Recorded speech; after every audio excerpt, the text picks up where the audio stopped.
അവിട്ടം നാളിന്റെ ഒടുവിലുള്ള 30 നാഴിക, ചതയം, പൂരുരുട്ടാതി ആദ്യ 45 നാഴിക ഇവ ചേർന്ന കുംഭക്കൂറുകാർക്ക് അത്ര അനുകൂലമായ സമയമല്ല.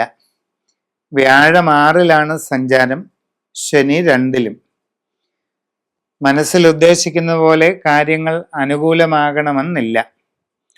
ഈ ചിങ്ങമാസത്തിൽ സാമ്പത്തിക നഷ്ടങ്ങളുണ്ടാകാം, പല കാര്യങ്ങളിലും തടസ്സങ്ങളുണ്ടാകാം, പരാജയങ്ങൾക്ക് സാധ്യതയുണ്ട്. യാത്രാക്ലേശം, അലച്ചിൽ ഇതൊക്കെ അനുഭവപ്പെട്ടേക്കാം.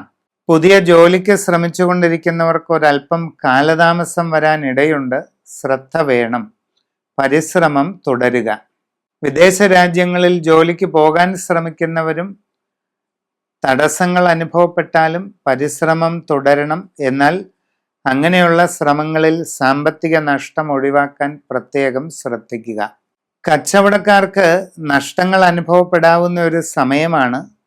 സാഹചര്യം പഠിച്ച് ശ്രദ്ധാപൂർവം മുമ്പോട്ട് പോകണം. നിങ്ങളുടെ ബിസിനസ്സിൻ്റെ അളവ് കുറഞ്ഞു പോകാം. കസ്റ്റമർമാരുമായുള്ള ബന്ധം നല്ല നിലയിൽ മുമ്പോട്ട് കൊണ്ടുപോകാൻ ശ്രദ്ധിക്കണം. ഇടപാടുകളും ശ്രദ്ധിച്ച് നടത്തണം. വിദ്യാർത്ഥികൾ പഠനകാര്യങ്ങളിൽ കൂടുതൽ ശ്രദ്ധ പാലിക്കുക. കലാകായിക രംഗങ്ങളിൽ പ്രവർത്തിച്ചു കൊണ്ടിരിക്കുന്നവർക്കും തടസ്സങ്ങളൊക്കെ വരാം. ശ്രദ്ധയോടെ പരിശ്രമിച്ച് മുമ്പോട്ട് പോവുക.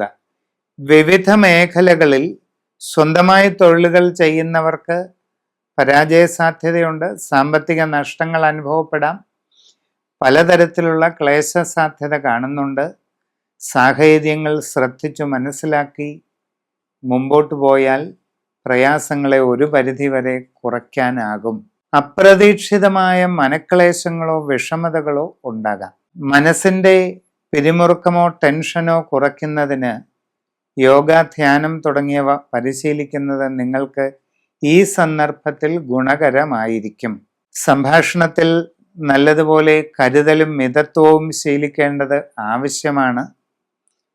എല്ലാ കാര്യങ്ങളിലും വളരെ ശ്രദ്ധയോടുകൂടി പ്രവർത്തിച്ച് മുമ്പോട്ട് പോകേണ്ട കാലഘട്ടമാണ് ഇത്. സമഗ്രവും സമ്പൂർണവുമായ രാശിചിന്ത ചെയ്ത് വേണ്ട പരിഹാരങ്ങൾ കണ്ടെത്തി ചെയ്യുക.